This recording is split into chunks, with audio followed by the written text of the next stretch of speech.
wouldn't really have any freedom, let alone the media freedom, if we don't take down the Chinese Communist Party. And as you just mentioned about the lobbying group, the Chinese Communist Party has definitely poured a lot of money into that, into lobbying firms like BLJ, like QSEF, and they would take journalists from the U.S. and take them on trips to China to wine and dine them, so then they can come back and build a favorable narrative for the Chinese Communist Party, and also influence the American people and how they view the CCP. They want to hide the truth that CCP is evil.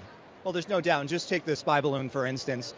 Really, there was very little outrage from mainstream media, and you have to question why that is. And I think, as with anything, the root of all evil is money, right? So I think our ability to understand the CCP, their spending, the fact is they're able to hide it behind shell corporations, through think tanks, law firms, things like that.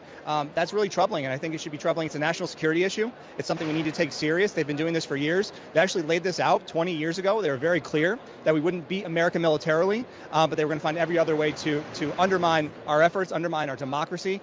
And unfortunately, it might be working. So if we don't wake up, if we don't have organizations like yours and like mine, waking people up, again, Democrats, Republicans, conservatives, progressives, all understanding what the threat is, truly the threat is to our democracy and our country, then it might be too late. But I think we have time now, and that's why you're here, that's why I'm here at CPAC, spreading the message and bringing awareness to folks all across the country. That's right. And you mentioned something about money as being the root of all evil. I think the CCP is actually the root of all evil that's in the world. Money is just the tool that they choose to use. And that's why it's so important for us, for the new federal state of China, to take down the Chinese Communist Party. And as you have mentioned before, the CCP is really methodical in how they want to destroy the United States. As a matter of fact, Mr. Miles Guo, the founder of NFSC, on a press conference, national press conference in October 2017, he actually laid out a 3F plan that the Chinese Communist Party has for this great country. And that is to ferment weakness, ferment chaos, and ferment destruction. So the CCP is not here to play a nice tennis match with us. They're out for blood. Well, there's no doubt, and you see the weakness of this administration to stand up to them, and the weakness of members here in Congress. We need people with stiff backbones that are going to stand up, say enough is enough. That's why at American Promise, we want to protect our elections here.